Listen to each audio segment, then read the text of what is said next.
Mazec, ty vlny.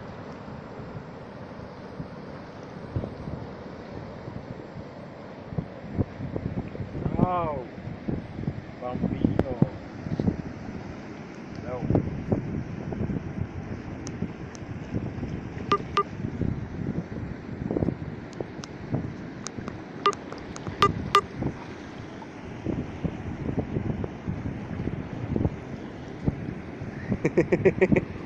Já to musím malinko zmenšit.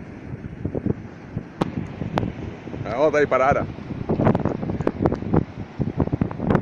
Jako je konec světa. Protože dál už nic není. A tam vzadu je úplně krásný útes vidět. Musíme přiblížit, Robert. Čertova stěna.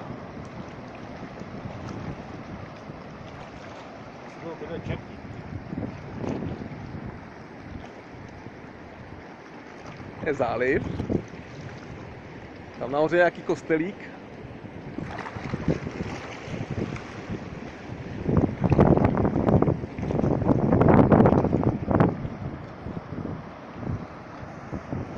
Je mazec tady.